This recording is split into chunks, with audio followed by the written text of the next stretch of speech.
English dictation 80 word per minute. Ready? Start. Now, sir, honorable members will recall that the bill was introduced in the House of the People on the 2nd September 1953. It has had a long history and in one form or another it has been before the public since the end of 1949 in the statement of objects and regions, the various stages through which the bill has passed since 1946 have been summarized, and I need not recapitulate on this occasion the circumstances in which the then government of India took the decision in early 1946 to initiate an inquiry into the reform of our company law. I would remind honorable members that between 1946 and 1948, the entire field of company law was carefully reviewed by two distinguished company lawyers who were appointed to recommend the broad lines on which the present act should be revised. Their recommendations were examined in the then Ministry of Commerce, and certain tentative departmental views emerged were circulated in a comprehensive memorandum to all recognized trade and industrial associations, bar associations, the high courts, and the state governments that brought us to the end of 1949. Many representations on this memorandum were duly received from chambers of commerce, trade, and industrial associations, state governments, and the general public. At the end of 1950, the Government of India appointed a committee under the chairmanship of Sri Bhabha to go into the entire question of the revision of the Companies Act, which particular reference to its bearing on the development of trade and industry in this country.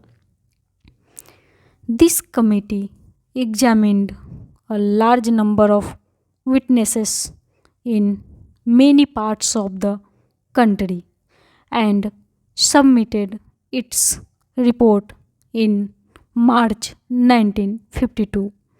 This report again was circulated to all state governments, chambers of commerce, trade associations, high courts, and many other bodies.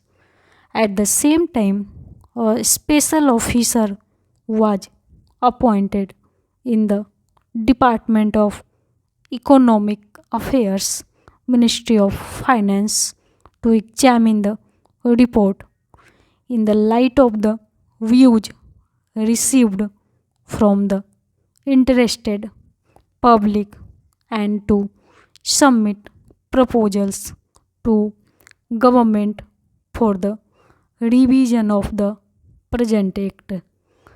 The bill now before the House is based largely on the recommendations of the Company Law Committee modified in a few particulars. Honorable members will notice that so far as public relations go, the bill has covered adequate ground in a measure like the Companies Bill, however, which covers the entire field of the operation of joint stock companies.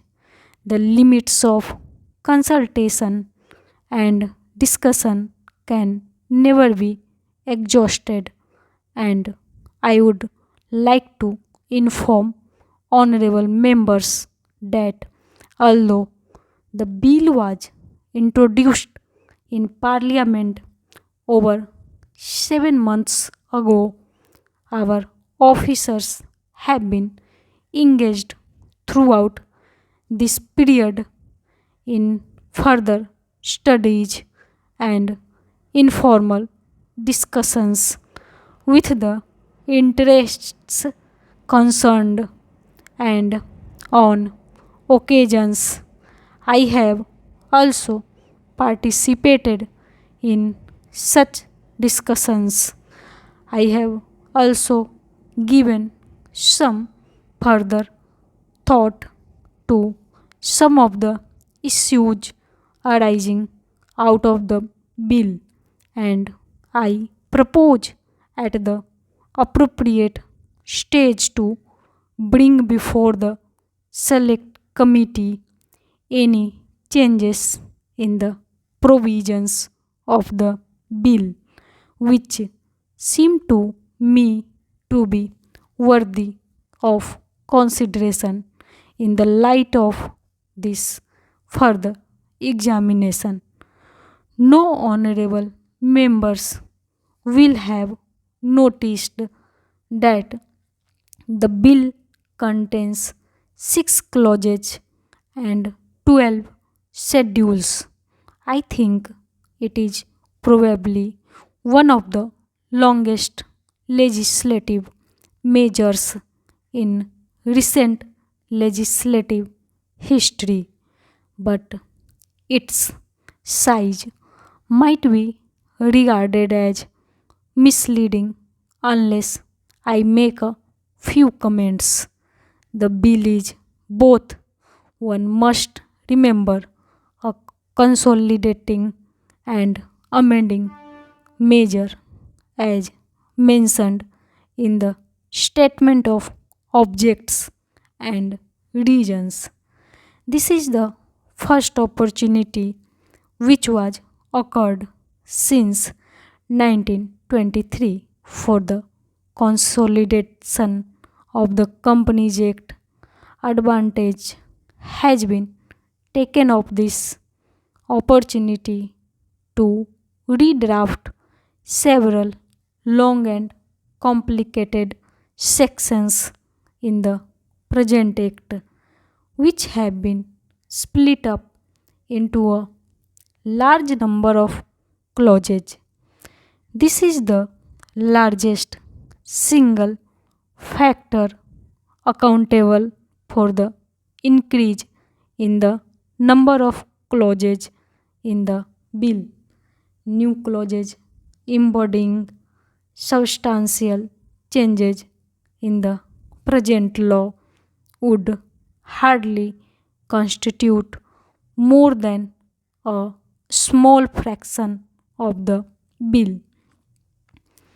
I would also draw attention to the structural changes in the bill to which a reference has been made in the statement of objects and reasons.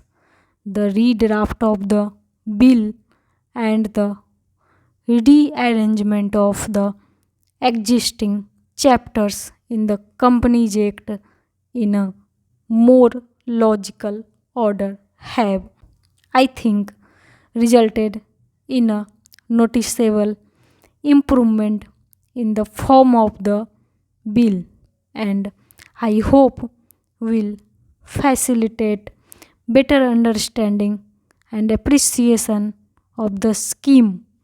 I wish that the act, which came into effect long ago, was implemented properly. I know that the minister here is very earnest in implementing it, but unfortunately, his colleagues at the state level are disappointing him.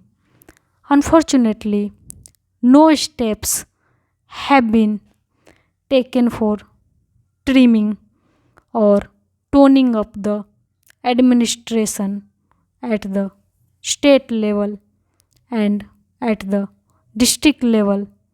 They have to be taken immediately. इस dictation का PDF आपको नीचे link में मिल जाएगा।